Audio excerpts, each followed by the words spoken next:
أحد يشوفه. ليت يشغل وقته بشيء يفيده. الله عليك على اليد.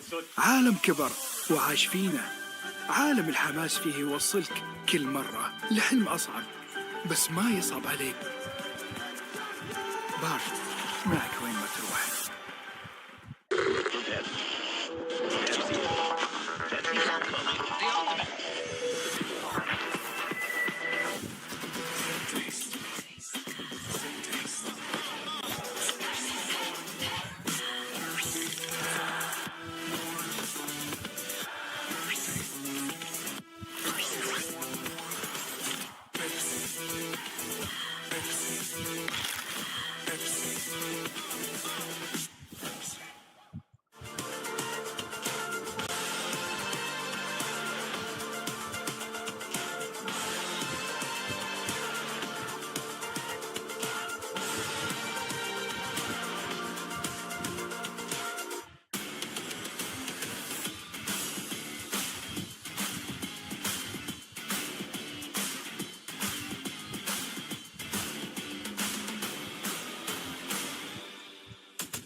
$45 rotations per minute. 45 rotations.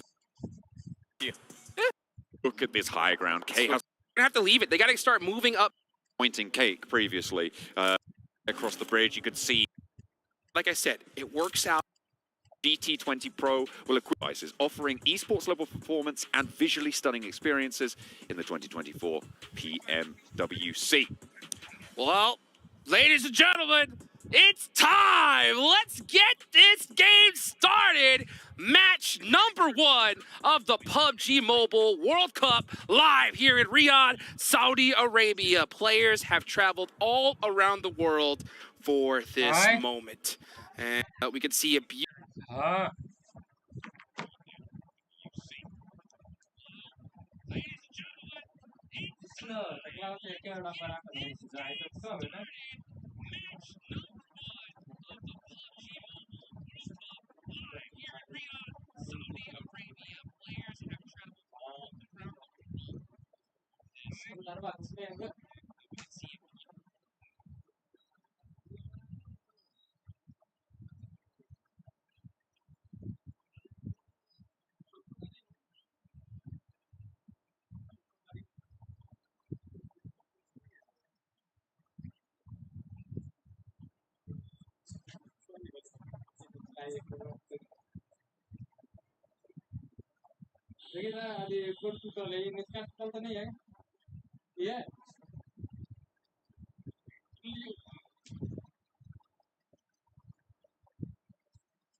Nice knock, and as a matter of fact, that's two. So Inco Gaming starting this game off strong.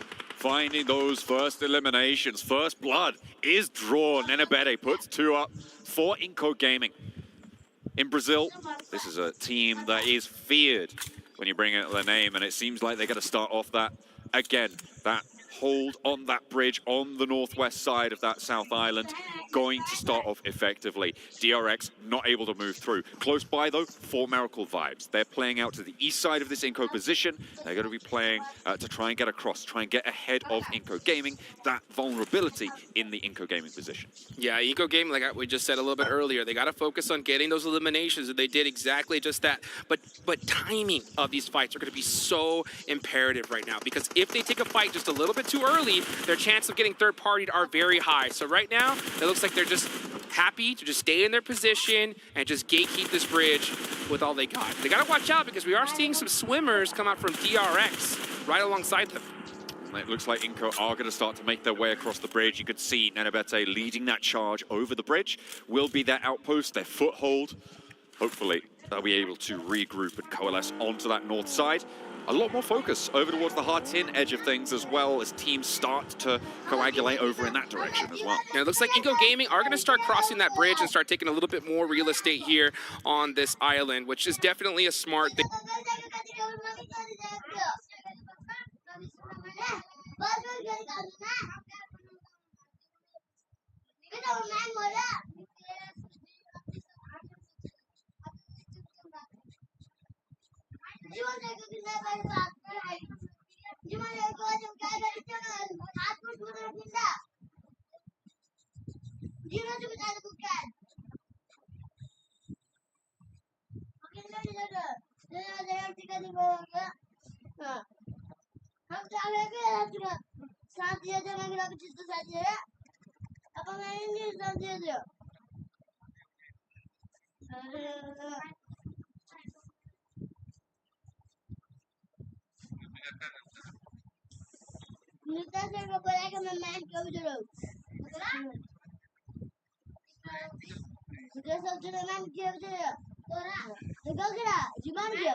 On the northeast side. Yes, they are on the move. You can see Carrillo and the rest of Alpha 7 just kind of straggle looting here on this ruin side. It's a very difficult rotation for them. They are the farthest traveling team so far, and you can see them keeping an eye on Besiktas.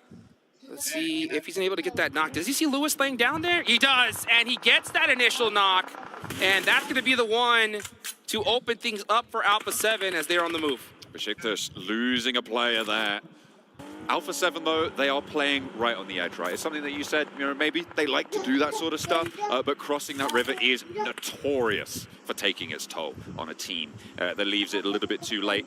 The fortunate side of this is the amount of teams on the north side of this island. Yeah, I mean, this was really fortunate for Alpha 7. Since they played the Edge so long in so many different tournaments, they're used to it, right? They're more trained than the rest of these squads. The problem, though, is, like we talked about a little earlier, this is the World Cup, right? Even teams on the Edge are going to be fierce in this tournament, so it's going to be much more difficult to push in from the Edge as opposed to tournaments prior to this one. So let's see how Alpha 7 does work this one out. They're very fortunate that this bridge is now open, so they can start moving their way in.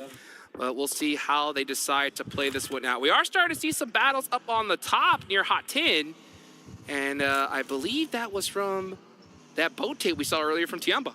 They have started to try and make their way through. I think Power and KAG Osaka are taking a little bit of a scrap with one another, and CAG Osaka have fully lost a player. Power have taken a knock in the meantime. This is over towards Hudson, so CAG Osaka do have to worry about that bote, right? That's what's splitting their attention, and Power can exploit that. Absolutely, they definitely can. So, you know, Power Esports, the only difficult about Hot Tin, the difficult part about it is you think that you could take the entire town, you can't. You have to commit to one side of it. If they split up too much and the zone goes in this direction, they're going to have a difficult time because we're going to see teams just full sending onto that position, but Alliance getting caught from Boom Esports. Pondbit getting a nice couple eliminations, and that's going to definitely help his squad out considering that they've already lost 2. Yeah, that is going to be a nice little addition to it, a little cherry on what was a pretty disappointing cake previously. Unfortunately for Alliance, it will be them biting the bullet on that one, and that is not tasty at all. Nope. Alliance still looking across from that northeast side, and Alpha 7 as well, being held up a bit by the remnants of Besiktas. They were able to take down only the one player, actually, so they're going to have to still get across. IWNRX making the swim a little bit further west. Inco have spread their influence up that west coast, and they're still making life pretty difficult for DRX. Well, let's see how difficult this game's going to get here with this next zone. It's about to pop, and it does go slightly north here, so this is the game right now for Brute Force. This is the zone that you absolutely hope for. So they have a big advantage here. They got it. They have to capitalize on it, though. Interesting feature of this current circle, that high ground to low ground transition, right from the top of the mountain to the bottom. At the moment, you've got D+ Kia holding that high ground. They should be fairly firm with their grasp on it right now, but it's got to get a little bit weaker. It's got to get a little bit more. Kenapa emang gak kena airnya bawah dan semua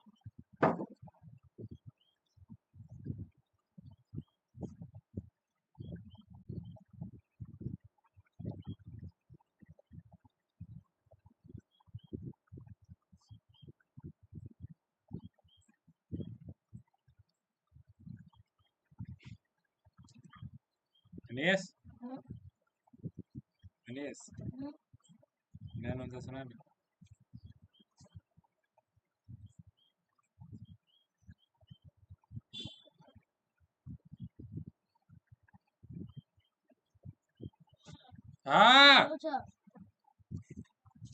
ketiga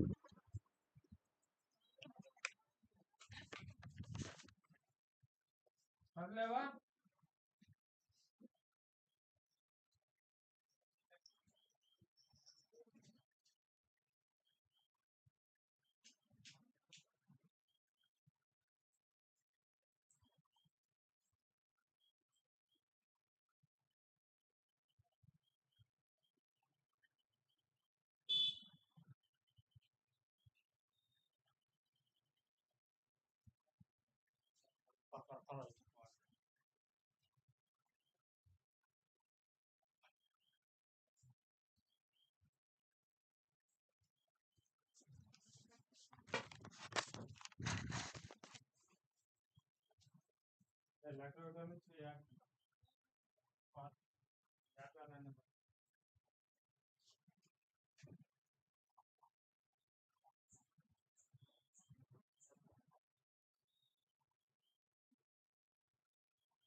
चलो मगर के हवा में आई जैसे माने को जब loss से करने खदान के मार दे बोलना कर के करना करना मगर तो बोले काम करके नहीं होगा चल ना नहीं को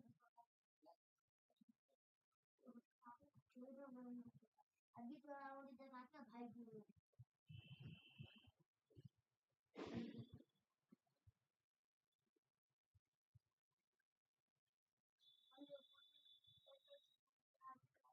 अच्छी मोटर ले गए अच्छी बैटरी मैंने तो बैटरी नहीं लिया मैंने बैटरी दिया कुल ने ना बिस्कुट देता चाचा काम गाय गाय नहीं गाय हमारे जना हम खुद में हुआ था ले ले कैसे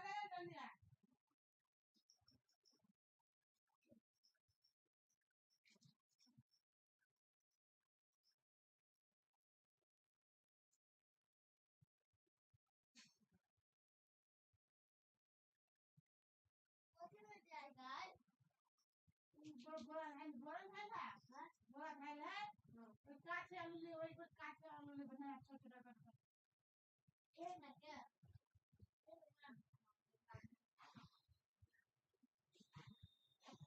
क्या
अपने आप दुख हुआ हां और तो बता अपने आप ले लिया ये बीच ले के गाला उसको पूछा कथि ले ले दुनिया बनाम से गजा बुझे ने खाई छी तो खाली से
Oytunda ya da yani aşağıdan da bir gelir.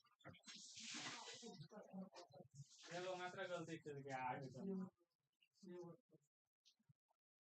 सब 9 हो जाता पूरा क्लियर कर दो मास्टर अंडरस्टैंड कर छुट्टी परसों है कभी गाड़ी साथ छुट्टी पे को हफ्ते को लाइन जो लाइन पढ़ा दिए एक दिन लाइन अधूरी याद कर दी चल घुमा घोड़े उठ के আর ওরা খেলে বাইরে গেলে খেলা ওই ম্যাচকে পয়সা বানিয়ে এদের খালি খেলা নাই পয়সা কে বানাবি আর কিন্তু याद करो उनका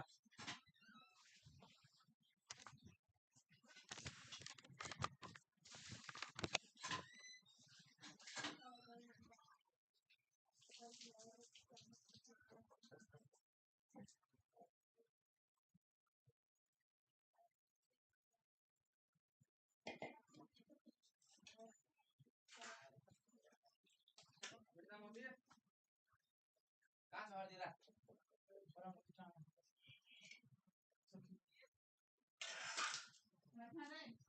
ड्राई पड़ता है ये पंखा बना पाएगा क्या ये पंखा नहीं बंद कल के बिहान बस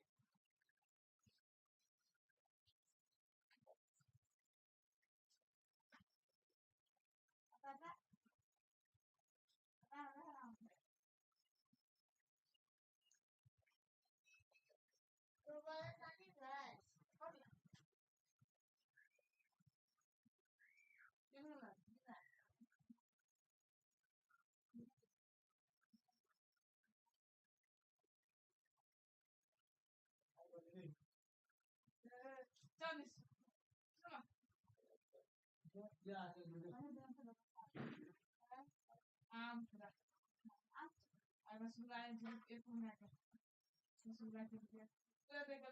बस पूरा लड़का खराब हो रहा है और बुको देख रहे बस के भाई क्या घर कोई नहीं खेल दिया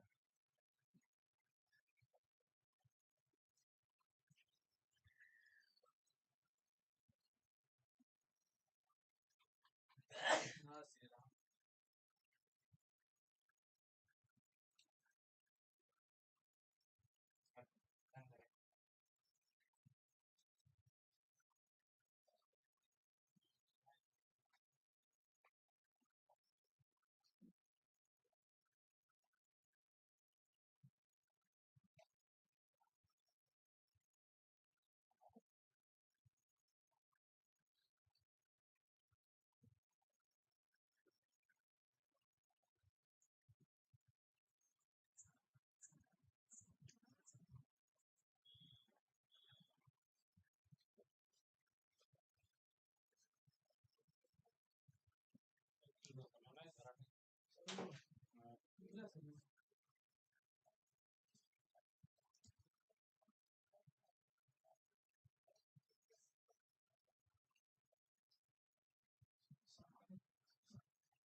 out of this match in a very unfavorable position. Response is good though, Blank. Nice 3-pointer there with an 8. Absolutely, really good here from D+K. They're handling it. I mean, they are down to 2 players. This counts a lot here, though.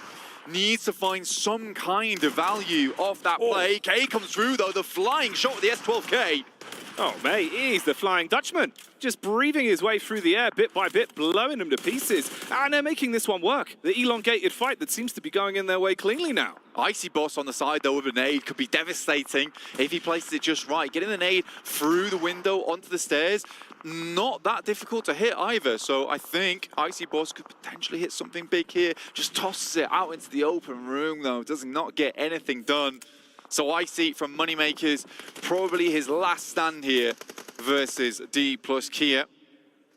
How awkward can he make it? And how bad's it going to get for the Alliance side? Ooh, nade in over the back, detonating the vehicles and taking a man with it. Woohoo, lucky to be alive on the drop there for Brute Force. Yeah, Neos is living. Another nade comes through. Not sure if it'd be good enough. Icy actually is going in. Finds Nobu from D+Kia. He's still going too. Just weaving around like a rat in the building at the moment. Give himself low to the ground, mate. Those little paws scurrying along. I mean, if he can make it more awkward, find a way to at least maybe take a few out with him on exit, it could have worked out well. But that's the end of his story as they are able to remove the Vermin. I mean, if maybe you got that molly off, different story, but they put an end to the heat quite quickly, turn down the pan, parry it with the parry pan. The second pan blocks the initial pan. The second pan came in clutch in that moment. Alpha 7, though, just feels menacing on this west side of the map. I think they're just gearing up to wait for a fight to take place, and then they're going to be all over it. Kagasaka tries to get Garnet into position, but Isnauto does find Mafioso on that edge. That could be big, especially with the circle starting to push in. Revo has to make a tough decision. Does he try and deal with a player that's tried to come up close to him, or immediately go for this res? And I think he has to straight away go for this res, but I don't think he's got enough time. He has to just leave. Mafioso's down, and that is a big blow to Alpha 7's strength in this lobby. Oh, you're ruining them, mate. He couldn't even get back in through the zone in time, Blank. You've really ripped them to pieces off the back of the engagement. He's down and out, so that's 2 for the price of 1 from the response. Going for the pickup. Oh, Blank. It's all going wrong for Alpha 7 in the late game. Maybe there's still some time for him to build off this, though. It's down to the duo now, really. You're being pushed hard on this. They've got to play defense. They've got to connect those shots. Yeah, smart play here from D+Kia. They instantly see this. They know they don't have a lot of places to go right now, so they have to go for the third party. They lose a player, and Carrillo, as well as McGrellin, holding on. But these nades up close towards them, right on the edge of the blue, devastating. McGrellin is trying to make his way in. Great shots to the orb, though, from K, who has been a monster today so far.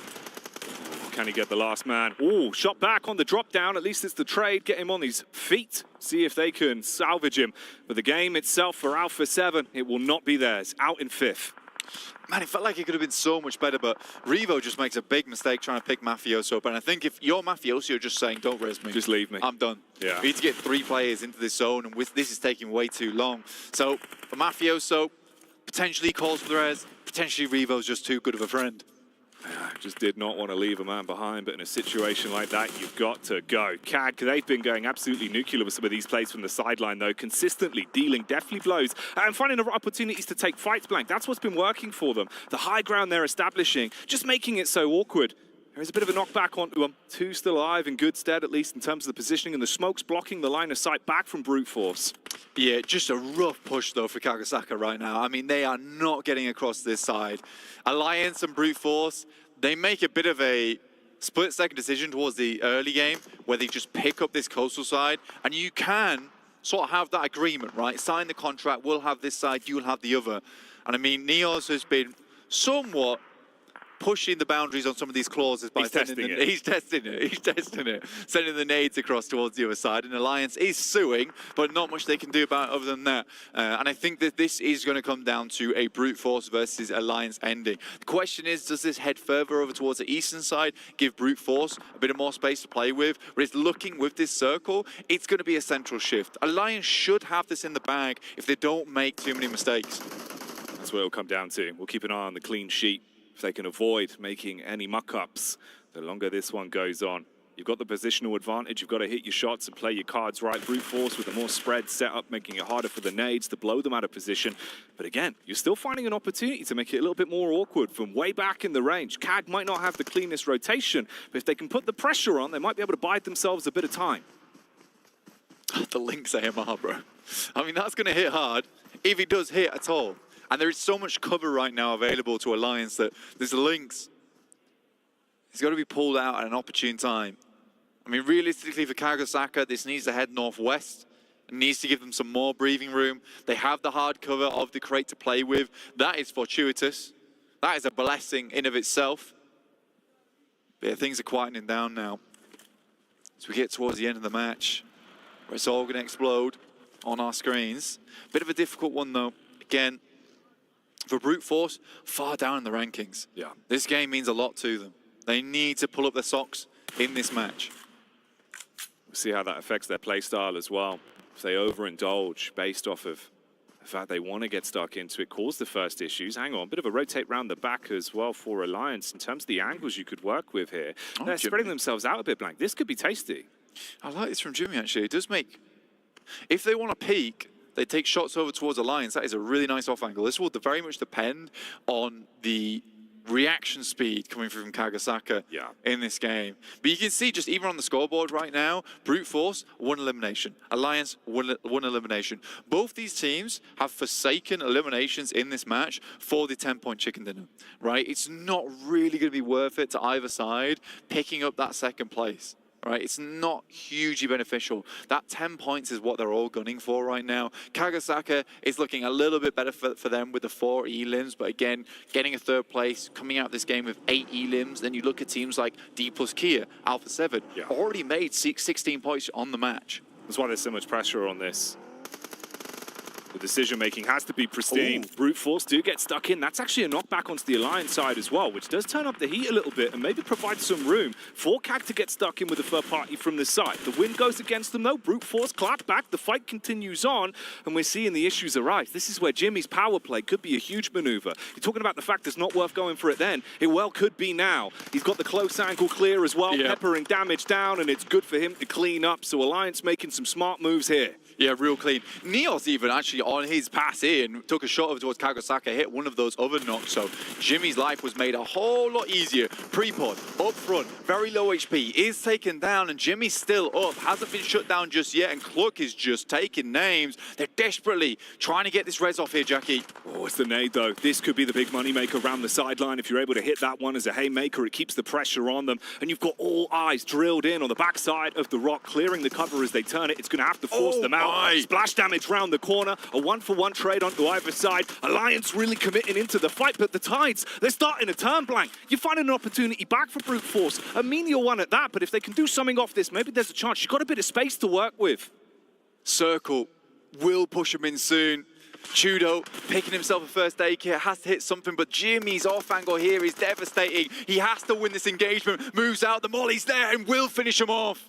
Brute Force goes down and Alliance will pick up those 10 points and see themselves even with the other boys in the lobby by just 1 point ahead though. They keep it close, they keep it tight, but in the end, it is the Alliance that are able to unite and find that one.